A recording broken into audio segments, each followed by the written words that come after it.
लोकसभा चुनावों के लिए प्रधानमंत्री नरेंद्र मोदी ने खुद देश के युवाओं से भारतीय जनता पार्टी का घोषणा पत्र तैयार करने में योगदान देने का आग्रह किया है।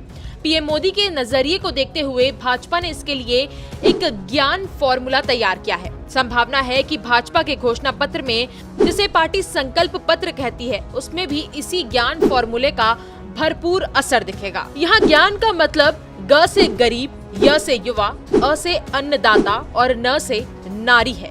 इन चारों वर्गों पर हाल के दिनों में प्रधानमंत्री बार बार फोकस करते नजर आए हैं। समाज के इन तबकों को ही वो आज की जाति बताते हैं। माना जाता है कि ये कांग्रेस पार्टी और राहुल गांधी की ओर से जाति जनगणना के मुद्दे की काट के तौर पर बीजेपी की ओर से पेश किया जा रहा है। इसी वजह से संभावना है कि भाजपा के घोषणा पत्र में गरीब, किसान, युवा और महिलाओं से जुड़ी योजनाओं में और विस्तार का वादा देखने को मिल सकता है। तो चलिए सबसे पहले बात कर लेते हैं किसानों की, और किसानों को क्या मिल सकता है। तो जैसे किसानों की ओर से जो एमएसपी पर कानूनी गारंटी की मांग हो रही है और कांग्रेस ने सरकार बनने पर उसे लागू करने का वादा भी किया है।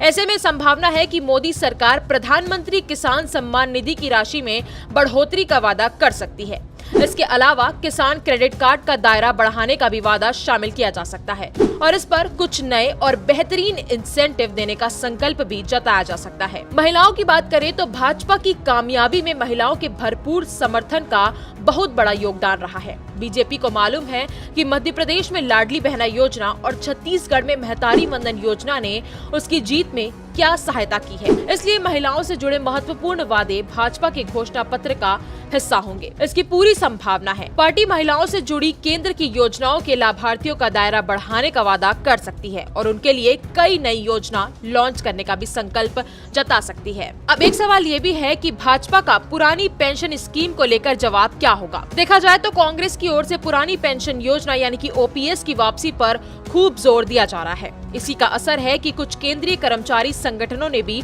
चुनाव से पहले सरकार पर दबाव बनाने की रणनीति तैयार की है।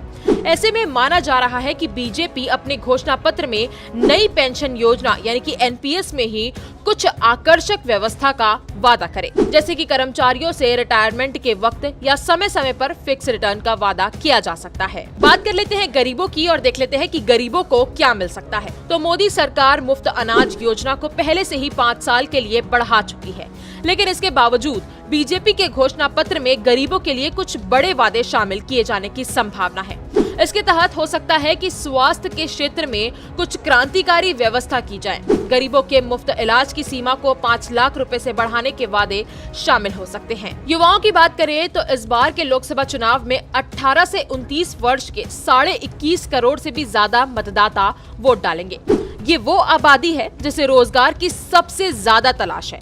चुनावी इतिहास में विपक्ष के लिए हमेशा से बेरोजगारी बाय डिफॉल्ट वाला मुद्दा रहा है। पिछले कुछ समय में मोदी सरकार रोजगार मेलों के माध्यम से करीब 10 लाख सरकारी नौकरियां दे चुकी है। इसके अलावा वो टूरिज्म सेक्टर और इंफ्रास्ट्रक्चर के क्षेत्र में हो रहे विकास के माध्यम से आने वाले वक्त में संभावित रोजगार के बड़े आंकड़े सामने रख सकती है। अयोध्या में राम मंदिर का निर्माण उसके लिए बेहतरीन उदाहरण है कि कैसे भारत में धार्मिक पर्यटन की अनंत संभावनाएं हैं। ये लाखों रोजगार पैदा करने में सक्षम है। प्रधानमंत्री नरेंद्र मोदी पहले से 2047 तक देश को विकसित भारत बनाने का संकल्प लेकर चल रहे हैं। इसमें अर्थव्यवस्था के साथ साथ रक्षा, तकनीक, सूचना प्रौद्योगिकी को लेकर बीजेपी के घोषणा पत्र में कुछ बड़े वादे देखने को मिल सकते हैं। भारत को 5 ट्रिलियन डॉलर की अर्थव्यवस्था बनाने से लेकर दुनिया की तीसरी बड़ी अर्थव्यवस्था बनाने का संकल्प भी दोहराया जा सकता है। इसके अलावा आने वाले 1000 वर्षों में भारत कैसा होगा उसकी भी झलक दिखाने की कोशिश नजर आ सकती है। ये झलक भारत को विश्व गुरु बनाने से लेकर अखंड भारत के भाजपा के सपने को पूरा करने की दिशा में हो सकता है। भाजपा 2024 के घोषणा पत्र में ज्ञान के फॉर्मूले को पूरी तरीके से लागू कर सकती है। आपको क्या लगता है भाजपा के घोषणा पत्र में और कौन सी चीजें शामिल होनी चाहिए? अगर आपकी इसमें कोई राय है तो हमें कमेंट कर जरूर बताएं और अगर आपको ये वीडियो पसंद आया हो तो इसे ज्यादा से ज्यादा शेयर करें और हमारे चैनल खबर विभाग को सब्सक्राइब करना ना भूलें।